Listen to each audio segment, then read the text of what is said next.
की जो तस्वीरें देख रहे हैं वो मल्लिका की यहाँ पे तस्वीरें आप यहाँ पे देख रहे हैं। यहाँ पे गोपाल कांडा का जो है यहाँ पे काफिला जा रहा था, उसके साथ साथ में कुछ युवा किसानों ने उनके विरोध में जो काले झंडे दिखाने का काम किया गया और कुछ सिक्योरिटी के लिए तौर पर यहाँ पे जो है पुलिस फोर्स लगाई गई थी। युवा किसान ने अपने किस चीज़ का यहाँ पे जो गोपाल कांडा यहाँ पे जा रहा था उनका विरोध किया। सभी प्रत्याशी यहाँ पे मैदान में उतर चुके हैं इलाहाबाद चुनाव के अंदर।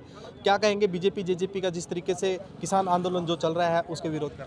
हमारा तो जी किसान आंदोलन की कॉल है भी किसी मर्जी पार्टी को कोई वोट डाले, लेकिन बीजेपी और जेजेपी के कैंडिडेट का पूर्ण रूप से बहिष्कार करना है।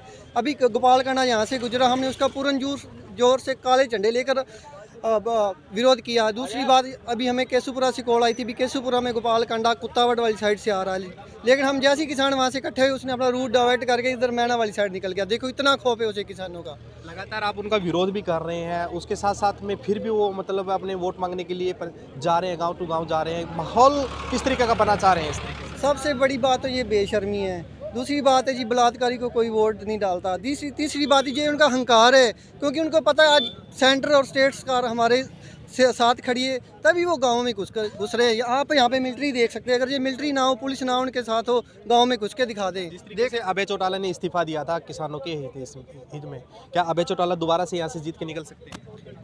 हम इसके बारे में कुछ नहीं कह सकते, लेकिन इतना किसान किसके साथ में जाएगा? किसान किसी के साथ नहीं है। किसान बीजेपी और जेजेपी के अगेंस्ट है और साथ किसी के नहीं है। बाकी किसी को कोई मर्जी वोट डाले जी। किसान वोट डालेगा या नहीं डालेगा?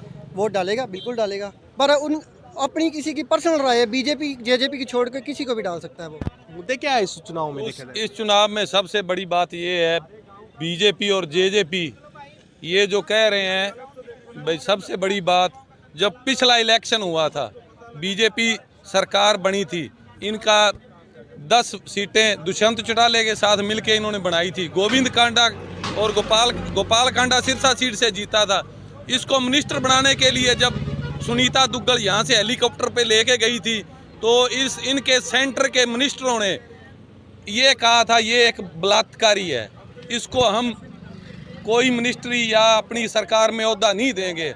आज वही बीजेपी, उनसे मैं आपके माध्यम से ये सवाल पूछना चाहता हूँ, सेंटर सरकार के बड़े बड़े मिनिस्टरों ने इसको एक बलात्कारी का स्टैंप लगाई इसके ऊपर। आज उसी को दोबारा ये यहाँ से सीट पे इलेक्शन लड़वा रही है। ये हत्याकांड में जो है दिग्विजय चौटाला न्याय की मांग करते हुए नजर आ रहे हैं गोपाल कांडा के खिलाफ। अब वही इसके साथ में जो है प्रचार कर रहे हैं। वो इस बात का वही जवाब देना भाई, ये बहुत बड़ी बेशर्मी है। ये बिके हुए बिकाऊ लोग हैं, इनका कोई पता नहीं है। एक दिन एक इलेक्शन में इधर, एक इलेक्शन में उधर, इनका कोई स्टैंड नहीं है। ये सिर्फ अपने मतलब के लिए ही ये रणनीतियां बनाते हैं। मैं एक दिग्विजय से ये बात पूछना चाहता हूँ, वो ये बात बताओ, वो पहले ये पूछ रहे थे भाई ये हमारा जो यहाँ से कैंडिडेट है ये एक बलात्कारी था, आज उनकी सपोर्ट में क्यों है? इस बात का वो जवाब देना। एक करिए कि आपको जो है पैसे देकर भेजा गया। बिल्कुल सरासर झूठ है। आप बीजेपी और जेजेपी पे कैसे भरोसा कर सकते हैं? दुष्यंत और दिग्विजय ने बीजेपी के खिलाफ बोल के वोट मांगा, लेकिन आज उनके साथ है।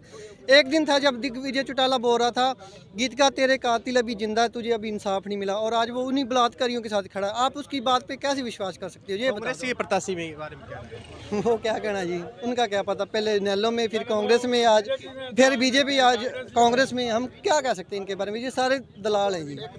विरोध ऐसे ही चलता रहेगा आपका? बिल्कुल चलेगा। हमारा एक ही नारा है जी, एकता जिंदा। हमारा संयुक्त मोर्चे से एक ही नारा है जी, या जित के जावांगे या फिर लाशा जान गया। जब तक हम आंदोलन नहीं जीतेंगे हम अपने घरों में आराम से नहीं बैठेंगे। दिया है किसानों द्वारा 15 तक अगर वो नामांकन नहीं उठाने लेते हैं, नामांकन उठाने की तारीख अभी नामांकन उठाते तो फिर उसके बाद अभी हमारे पास ऐसी कोई कॉल नहीं है। अगर कोई आएगी तो उसी के हिसाब से चलेंगे। संयुक्त मोर्चा जो कॉल देगा किसानों को, हम उन्हीं के साथ हैं। ये थे हमारे साथ में कुछ युवा जिन्होंने यहाँ पे गोपाल कांडा का जो है विरोध किया और माहौल जो है गरमाया हुआ है। उसके साथ साथ में देखने वाली बात ये रहेगी जिस प्रकार से चुनौती जरूर है बीजेपी और जेजेपी के गठबंधन उम्मीदवार को सामने कि वो गांव में किस तरीके से जाएगा, क्योंकि उनको विरोध का जो है सामना करना पड़ सकता है। प्राइम न्यूज़ हरियाणा के लिए अनिल कुमार।